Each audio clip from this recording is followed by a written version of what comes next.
como recibir la lluvia tardía. Cuarto trimestre, tema número 41. Semana 45, 17/02/2024, sábado, séptimo día de la semana. Cronograma para el Santo Sábado del Eterno Creador. Al llegar al templo, cada quien ora individualmente, dando así un tiempo para esto. 7 himnos. Segmento de acción de gracias donde cada uno podrá exponer sus testimonios de los cuidados y bendiciones del Eterno por él, en el mes que pasó. Oración inicial. Repetir la ley. Recordar los emblemas. Leer una parte del libro de la ley. Tener un libro de peticiones de oración en el santuario. No hay tiempo específico para escribir las peticiones en el cuaderno. Solo el que desea hacerlo y no cosas comprometedoras, pues Dios conoce todo. Luego pasar al estudio del sábado. Luego se termina con 7 himnos. Repetir la ley. Oración final. Las 7 formas de caída. La fuerza. La fuerza, pero se me dejó saber que ésta no podrá controlar ni dominar una conciencia y decisión firme por Cristo Jesús. Y dijo así, el yo desea tomar por la fuerza o la astucia aquello que no le corresponde o no le es lícito. El yo hace sentir, al que lo porta, superior a todos, inclusive, cree que es superior a mí. El yo maltrata verbal y físicamente a su prójimo y no se muta pues, para él, todo debe ser hecho como él dice y no como yo digo. Mortal engaño satánico. Sentimentalismo. La segunda de ellas, el sentimentalismo, este será grandemente probado en todo su enérgico poder, mas una entera confianza sin reservas en Cristo Jesús es lo que nos garantizará la victoria. Y dijo así, el yo se cree víctima y juega de dicho lado hasta que es confrontado y descubierto. Y ahí cambia a victimario, donde todos tienen la culpa de que él sea así. Este hechizo mortal vive en aquel, cuyo yo está florecido en él. Juego astuto del enemigo desde que se encontró en el maldad, en el cielo. Complacencia. La tercera de ellas, la complacencia, esta en pro del bien común será una amplia puerta para destrucción, mas no la debemos consentir, sino que debemos ejercer la libertad de conciencia bajo un escrito está y, así, podremos vencer. Y dijo así, el yo vive para complacerse y poner, al último las necesidades de su prójimo. El yo vivo nunca se da por satisfecho, siempre quiere más, aunque no lo necesite. Sus trofeos son tanto internos como externos, su intelecto, es creerse superior en su retórica, sus ideas, soluciones y actos. Él contra todos, pero nadie contra él. Sutil veneno mortífero que el enemigo inserta en el hombre que no es contrito de corazón. La complacencia de la superioridad, en todo sentido, ante otros es un reflejo de que el maligno entrona esa mente y ese corazón. Orgullo. La cuarta de ellas, el orgullo, este es tan sutil y a la vez tan obvio, mas este último disfrazado de la conveniencia propia, y calificado como válido a nuestro entender, será la ruina y cerrará la puerta real de la salvación. Solo una humillación total a Dios nos dará la victoria en él. Así dijo el Señor, el orgullo es el yo que vive para enaltecerse. Orgulloso de tener lo mejor, de llamar la atención para sí entre todos. Se viste para ser visto, se peina para que lo admiren, da alarde de superioridad y manda a todos mientras él merece estar de brazos caídos con el pensamiento activo centrado en lo que imagina, en lo que cree necesitar para seguir escalando puesto y posición. Este, casi imperceptible, engaño satánico, es letalmente mortal al que lo porta y también para los que lo adulan. Calumnia. La quinta de estas, que se me habló, fue la calumnia, esta es la muerte para el que la practica, y aunque su espada mortífera desea ser clavada ante su adversario, ésta solo atraviesa el corazón de quien la porta. Resistid al diablo, se me dijo, y de vosotros huirá y no toquéis lo inmundo. Habrá aflicciones, Mas confiad porque yo he vencido al mundo. Rogad al Dios de la siega que os junte en su granero. Así dijo el Señor, el yo vive calumniando a todo y a todos, pues, en su creída imaginación mórbida no es feliz por culpa de otros. No es pleno, y culpa a todos de esto. Todo es por culpa ajena y nunca propia. Si se cae, mira a sus lados y, si alguien lo vio, ya es culpa de ese alguien, porque según él, se distrajo al verlo y se cayó. En fin, el calumniador nunca va a creer que él tiene la culpa, que la culpa es propia, sino que la culpa es siempre ajena. Si no le parece lo que otro dice, pues, es mentira. Se siente aludido por todo y por todos. Vive su vida excusando su mal proceder. La dejadez y su forma parasitaria de vivir es característica de esta persona y de esta cualidad. Dilación. La sexta de estas, de que se me habló fue la dilación, acción sutil pero una gran arma de destrucción. Esta es una forma de vida que ataca el pensar humano y lo adormece. Adormece el pensamiento y retrasa la acción del deber de cumplir, el mandato celestial. Es tan mortíferamente sutil que da la ilusión de que lo terrenal es mucho más importante que lo celestial, o sea, lo que es perecedero es más importante que lo que perdurará para siempre. Orad, orad sin cesar, ayunad y buscad el rostro de Cristo Jesús para que podáis vencer ante esta arma de la dilación. Así dijo el Señor, el yo vive por la dilación. Hoy no puedo por esto, mañana no podré por aquello. Pasado, por lo otro, en fin. Lo primordial siempre es último y las inventivas primero. En la lista de lo primordial siempre pone encima, y entre ellas, su complacencia, y nunca completa lo mandatorio. Los detalles lo complacen tanto que pospone los deberes al punto que, si fracasa, es culpa de ser tan detallista. Para su forma de dilación propia, todo debe estar como se imagina, quiere y desea para poder avanzar. Y, si esto no es así, es culpa de todos, inclusive de mí. Y, por eso, él no avanza. El yo de la dilación critica al esforzado, al que cada día, con intenso afán, lucha por completar su labor diaria. Lo tilda de extremista, fanático y abusivo. El yo de la dilación es detractor, critica a todo aquello que no va de acuerdo a su forma de ver, actuar y pensar. Esta actitud, horrendamente pecaminosa, de creer que su forma de ser es ley hacia otros, es instigación maligna de perdición. Sensualidad. La séptima, que se me dijo fue, la sensualidad. Mi pueblo pereció por falta de conocimiento. Este acto desenfrenado, con acciones ilícitas dentro del matrimonio, es puesto, aún, en primer lugar, antes del deber de cumplir, el mandato divino. A los tales digo ahora, coméis y bebéis y estáis en fiesta, pero vendrán los días en que el esposo no estará y será tiempo de ayuno y oración porque el león rugiente está alrededor de vuestras casas. Y estas han sido pedidas para ser grandemente zarandeadas, y así será hecho. Mas pedid al Dios de la siega que os reserve a salvo en su granero. Sed, pues, celosos y arrepentíos porque vendrá la aflicción y, ¿quién podrá permanecer en pie? En ese momento terminaron diciéndome, Ezequiel 20. La séptima, y última, es la sensualidad. El yo de la sensualidad es vivir en el yo interno y externo constantemente. Esta carnalidad animalizada no es más que la perversión pecaminosa de aquel que deja que el enemigo de Dios y del hombre lo denigre al punto de volverlo irracional. El yo de la sensualidad vive en sus placeres mentales, buscando toda oportunidad para exteriorizarlos en su propia complacencia. Al dar rienda a esto, daña su hipotálamo y su lóbulo frontal.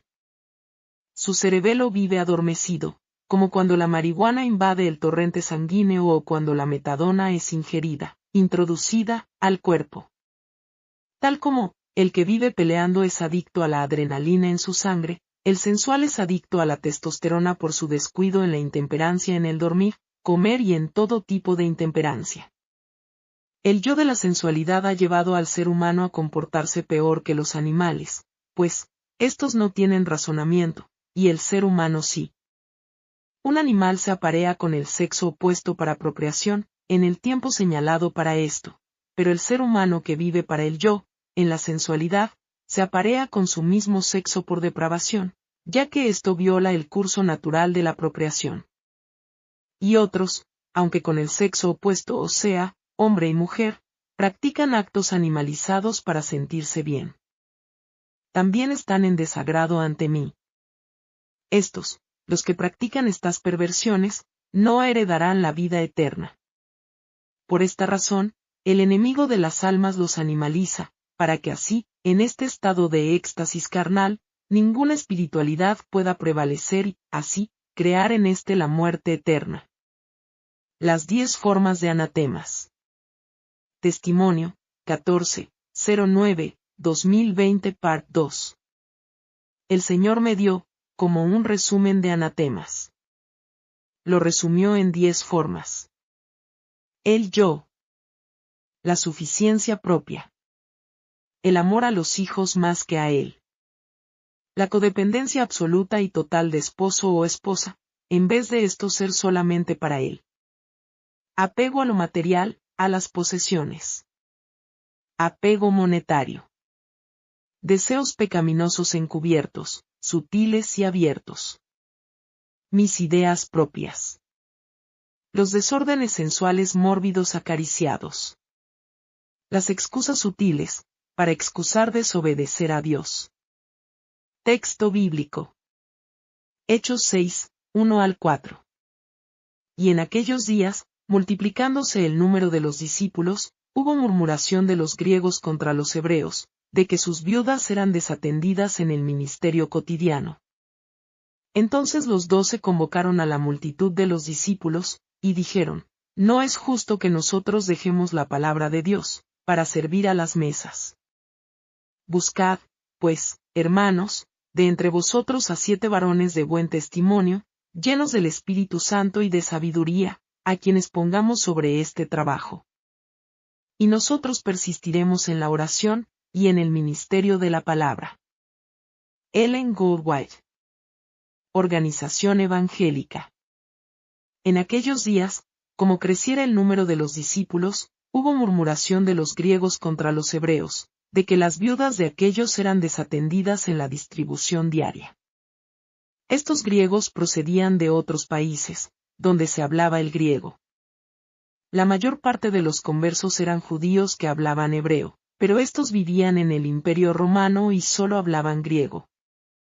Comenzaron a suscitarse murmuraciones entre ellos de que las viudas de lengua griega no recibían una ayuda tan generosa como las indigentes hebreas. Cualquier parcialidad de esta clase hubiera sido ofensiva para Dios, y rápidamente se tomaron medidas para restaurar la paz y la armonía entre los creyentes. El Espíritu Santo sugirió un método por medio del cual los apóstoles podrían ser aliviados de la tarea de distribuir ayudas a los pobres, y otras responsabilidades similares, de manera que pudieran estar libres para predicar a Cristo. Entonces los 12 convocaron a la multitud de los discípulos, y dijeron, no es justo que nosotros dejemos la palabra de Dios, para servir a las mesas. Buscad, pues, hermanos, de entre vosotros a 7 varones de buen testimonio, llenos del Espíritu Santo y de sabiduría, a quienes encarguemos de este trabajo. Y nosotros persistiremos en la oración y en el ministerio de la palabra. De acuerdo con esto, la Iglesia seleccionó 7 hombres llenos de fe y de la sabiduría del Espíritu de Dios, para que atendieran los asuntos relativos a la causa.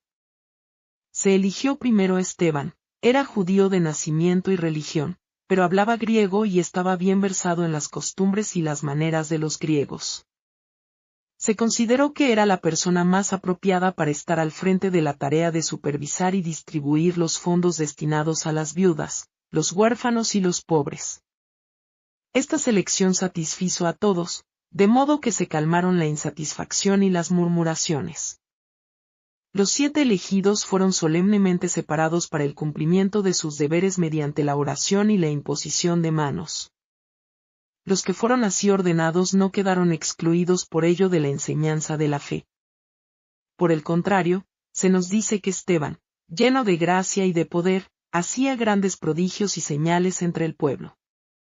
Estaban plenamente capacitados para dar instrucción con respecto a la verdad. Eran también hombres de juicio sereno y discreción, bien calculados para tratar casos difíciles de pruebas, murmuraciones o celos. La elección de estos hombres para que trataran los asuntos de la Iglesia, de manera que los apóstoles quedaran libres para llevar a cabo su tarea especial de enseñar la verdad, recibió en gran medida la bendición de Dios. La Iglesia progresó en cantidad y fortaleza. Y crecía la palabra del Señor, y el número de los discípulos se multiplicaba grandemente en Jerusalén. También muchos de los sacerdotes obedecían a la fe. Es necesario que el mismo orden y sistema se mantengan en la Iglesia ahora como en los días de los apóstoles. La prosperidad de la causa depende en gran medida de que sus diversos departamentos estén a cargo de hombres hábiles bien capacitados para ocupar sus puestos. Los elegidos de Dios para ser dirigentes en su causa, para supervigilar los intereses espirituales de la Iglesia, debieran ser aliviados, tanto como resulte posible, de los cuidados y perplejidades de naturaleza temporal. Los llamados por Dios para ministrar en palabra y doctrina debieran disponer de tiempo para la meditación, la oración y el estudio de las Escrituras. Su fino discernimiento espiritual se embota cuando se explayan en los detalles menores de los negocios y tienen que ver con los diversos temperamentos de los que participan en las actividades de la Iglesia. Es adecuado que todos los asuntos de naturaleza temporal sean sometidos a la consideración de los administradores correspondientes para que les den el curso conveniente. Pero si son tan difíciles que su sabiduría no alcanza para resolverlos, debieran ser sometidos al consejo de los que tienen la misión de sobrevigilar la obra de la Iglesia entera. Testimonio Part 1, mes 12, en el tiempo del Eterno. Mes 04, día 02 del 2022. Apariencia de piedad e ingratitud ante los preparativos. En sueños veía como muchas personas se preparaban para una gran recepción de bodas. Había una mesa muy grande donde los invitados de la novia allegados a ella, como familiares y amigos allí compartían. Pronto, se me indicó acercarme a dicha mesa. Y observé que la novia llevaba una máscara que la hacía lucir más bonita cuando, en realidad, no lo era. Su color natural era blanco y la máscara era de color trigueño y, aunque la diferencia de color era innegablemente notable para todos, lo veían como algo natural y la halagan por esto. Miré, para ver si veía al novio en aquella concurrida celebración, pero no lo vi. La escena cambió. Y vi una casa que, para subir a ella, tenía una escalera de madera. La casa era muy parecida a las casas de campo de antaño, muy bonita, cómoda y se notaba recién hecha. Se me indicó entrar a ella y así yo lo hice. Allí pude notar que todo estaba modestamente arreglado, pero había lo necesario para que una pareja recién casada pudiera comenzar. Estaba acomodada con gusto y se sentía confortable. Escuché al hombre de aquella casa decir a la mujer: he preparado esta casa con gran amor para ti, espero que sea de tu agrado. Te amo. Ella se sonrió sarcásticamente y le dijo: gracias, pero yo me merecía algo mejor. El hombre quedó turbado por las palabras de ella. Le vi salir de la casa y sentarse en las escaleras de esta. Vi que la mujer estaba tan inconforme con el lugar que decidió acabar con su matrimonio para ya no vivir allí, en aquella humilde casa, pues exclamaba: con tanto capital, mira dónde me trajo a vivir. Ahora, yo arrebataré ese capital e iré a un lugar hermoso, y tendré lo que merezco. Le vi agacharse bajo la cama y sacó de allí un pico, una herramienta que se usa en agricultura, y se lanzó sobre el hombre, su marido, que estaba sentado en la escalera. Al ver el reflejo de lo que venía hacia él, la paró con sus manos y forcejeó con la mujer, hasta que ésta cayó escaleras abajo con el pico. Y se atravesó con él las extrañas, y murió. El hombre la lloró amargamente, pero ya no había nada que hacer. La escena cambió. Y vi que había una reunión grande donde allí se contaba lo que sucedió con aquella pareja. Esto captaba la atención de todos pues, les asombraba, el escenario de lo que les estaban mostrando con palabras que, ellos se imaginaban, era grande para ellos. Pronto, se me indicó hablar, y al hacerlo, abrí mi boca y, salieron estas palabras: cuidaos de la codicia por la cual muchos, pensando hacer el bien, hacen el mal. La codicia es útil en muchos de los casos. Se piensa en algo, se desea llevar a cabo a toda costa, aunque no sea bajo los requerimientos de Dios, y esto será la desgracia de muchos. Y la carga será tan pesada, que les agobiará su ser. Todo lo que llega a vuestra mano es porque os fue permitido. Y el servicio de eso es para la viña de quien lo permitió. Haciendo así no pereceremos jamás. Cuidaos de ser mordidos por esto, pues el que lo sea, perderá la vida eterna. Porque es más fácil que un camello pase por el ojo de una aguja que un rico entre al cielo.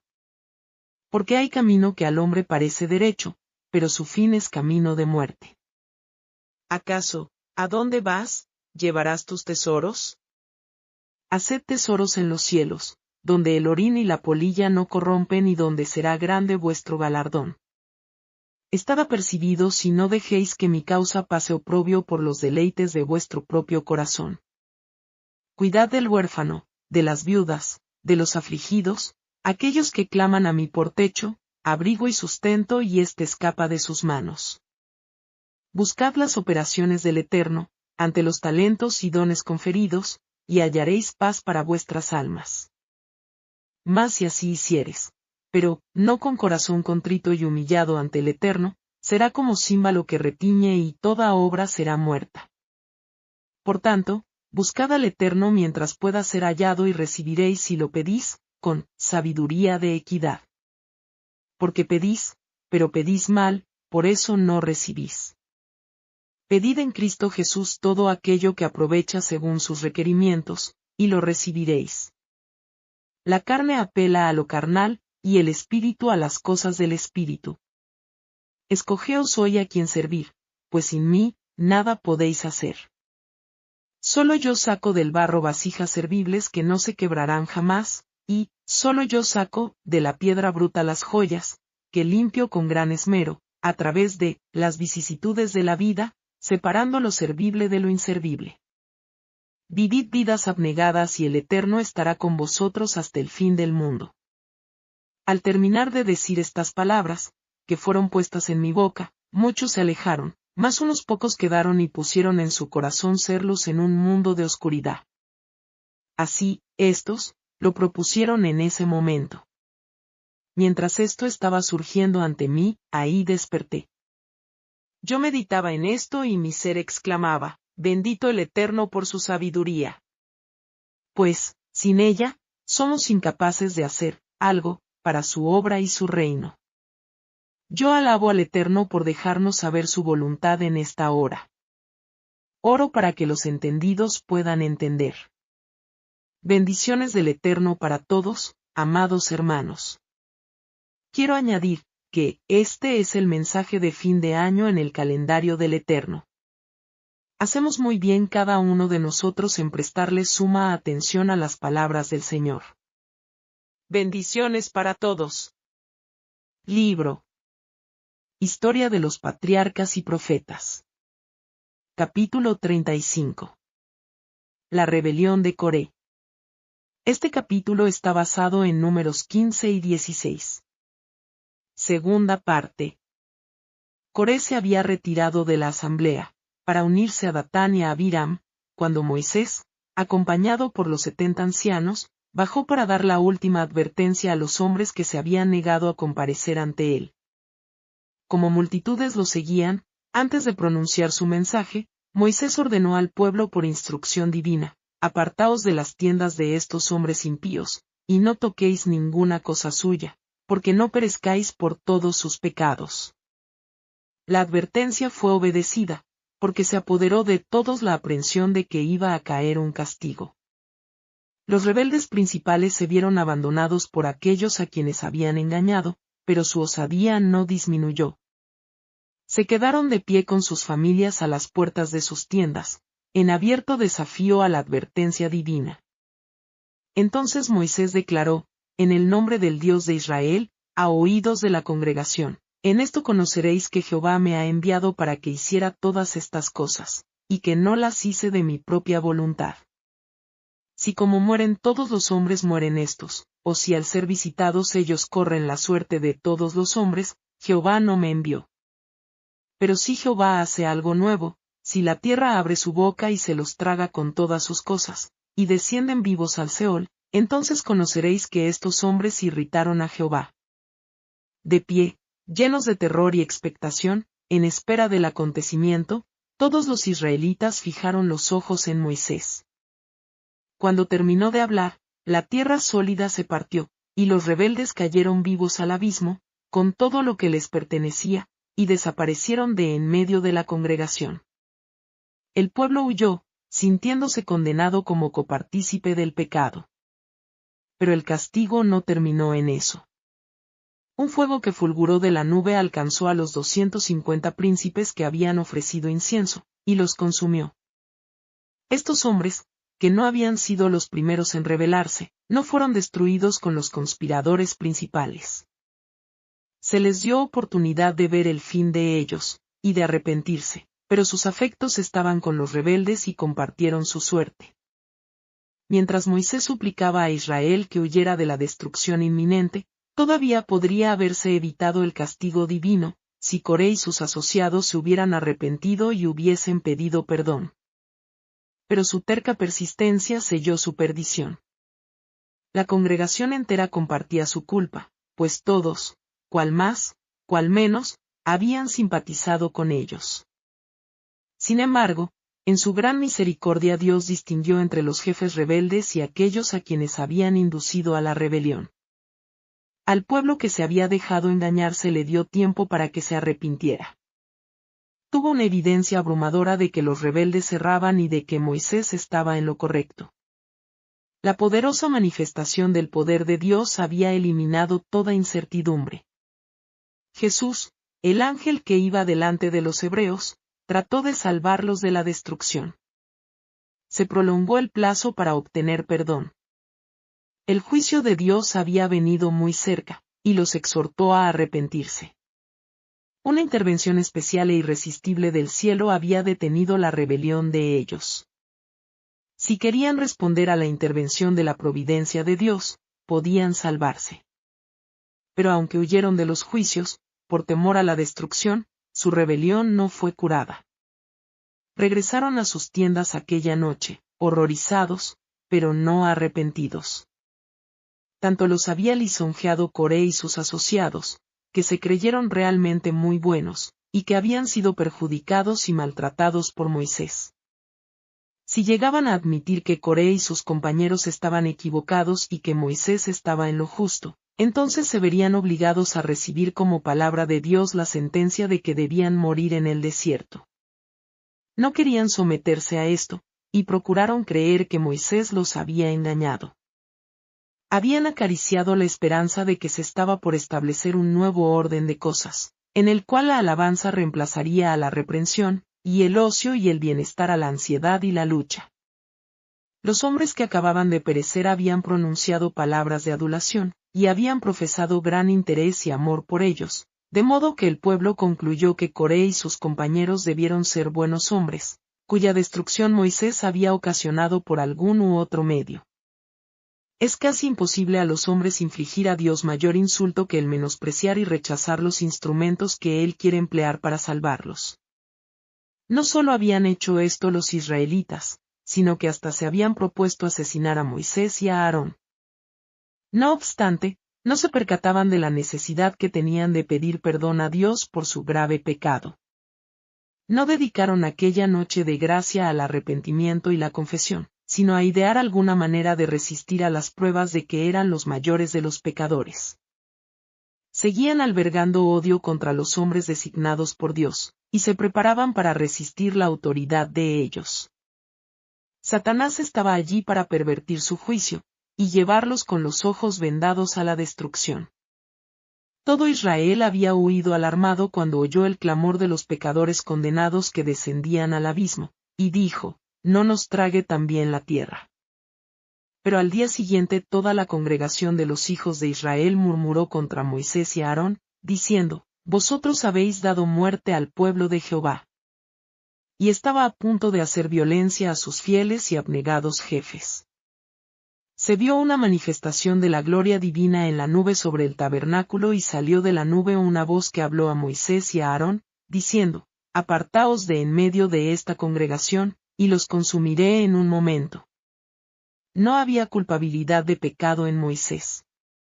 Por tanto, no temió ni se apresuró a irse para dejar que la congregación pereciera. Moisés se demoró y con ello manifestó en esta temible crisis el verdadero interés del pastor por el rebaño confiado a su cuidado. Rogó para que la ira de Dios no destruyera totalmente al pueblo escogido. Su intercesión impidió que el brazo de la venganza acabara completamente con el desobediente y rebelde pueblo de Israel. Pero el ángel de la ira había salido, la plaga estaba haciendo su obra de exterminio. Atendiendo a la orden de su hermano, Aarón tomó un incensario, y con él se dirigió apresuradamente al medio de la congregación, e hizo expiación por el pueblo. Y se puso entre los muertos y los vivos. Mientras subía el humo de incienso, también se elevaban a Dios las oraciones de Moisés en el tabernáculo, y la plaga se detuvo, pero después de que 14,000 israelitas murieron, como evidencia de la culpabilidad que entraña la murmuración y la rebelión. Pero se dio otra prueba de que el sacerdocio se había instituido en la familia de Aarón. Por orden divina cada tribu preparó una vara, y escribió su nombre en ella. El nombre de Aarón estaba en la de Leví. Las varas fueron colocadas en el tabernáculo, delante del testimonio. Véase en Números 17. El florecimiento de cualquier vara indicaría que Dios había escogido a esa tribu para el sacerdocio. A la mañana siguiente aconteció que fue Moisés al tabernáculo del testimonio, y vio que la vara de Aarón de la casa de Leví había reverdecido, echado flores, arrojado renuevos y producido almendras. Fue mostrada al pueblo y colocada después en el tabernáculo como testimonio para las generaciones venideras. El milagro decidió definitivamente el tema del sacerdocio. Quedó plenamente probado que Moisés y Aarón habían hablado por autoridad divina, y el pueblo se vio obligado a creer la desagradable verdad de que había de morir en el desierto. He aquí nosotros somos muertos, dijeron, perdidos somos, todos nosotros somos perdidos.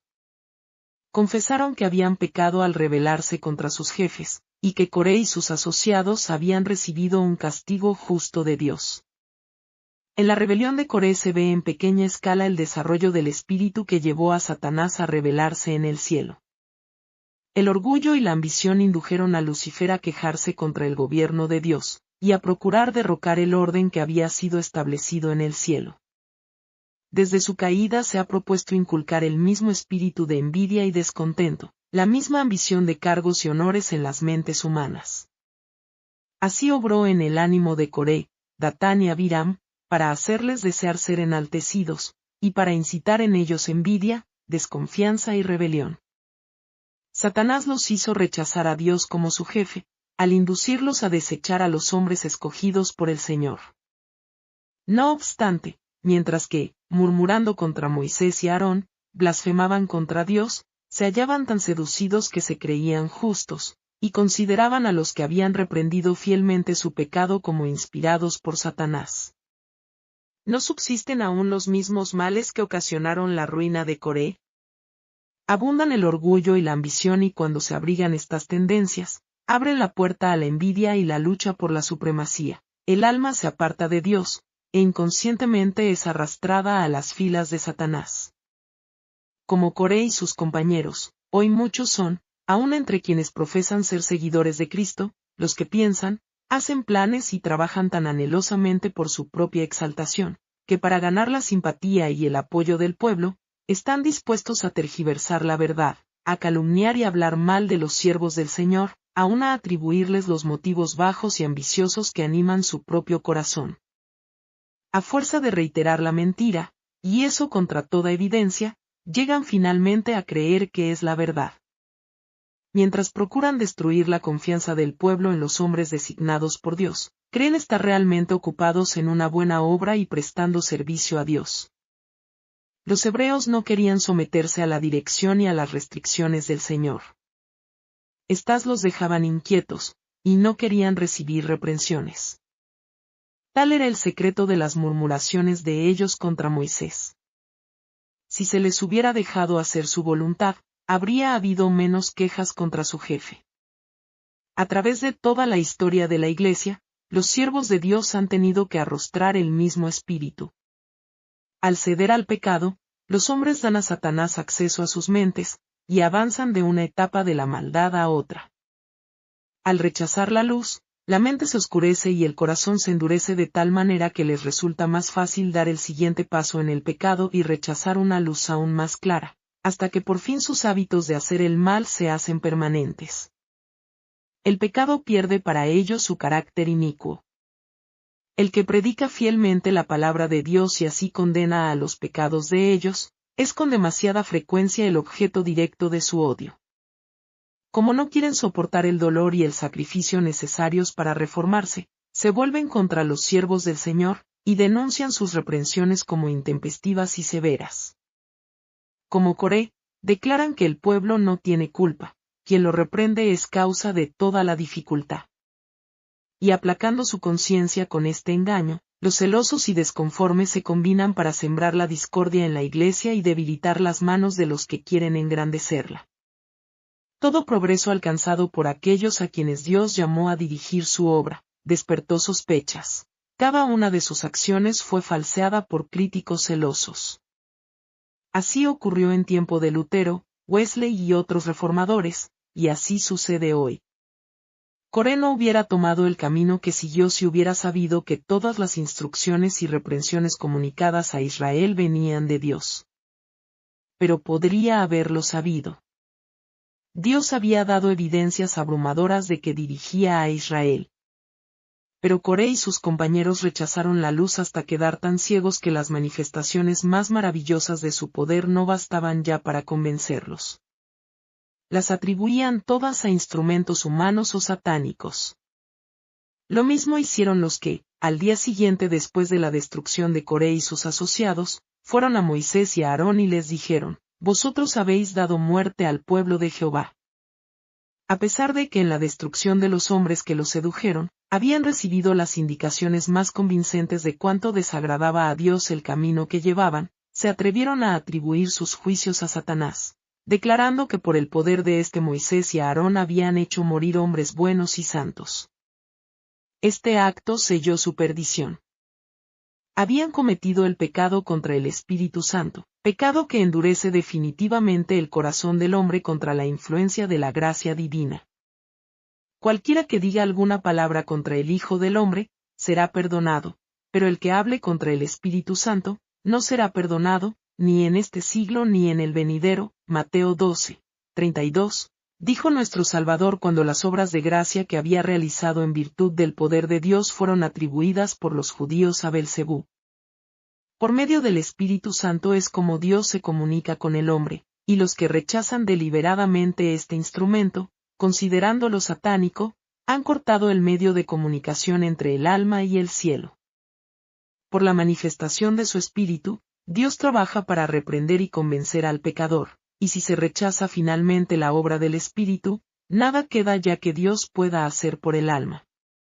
Se empleó el último recurso de la misericordia divina. El transgresor se aisló totalmente de Dios, y el pecado no tiene ya cura. No hay ya reserva de poder mediante la cual Dios pueda obrar para convencer y convertir al pecador. Déjalo, Oseas 4, 17, es la orden divina. Entonces ya no queda más sacrificio por los pecados, sino una horrenda expectación de juicio y de hervor de fuego que ha de devorar a los adversarios. Hebreos 10, 26, 27. Himnos. 190. Dios nos ha dado promesa. 246. Señor, en ti confío.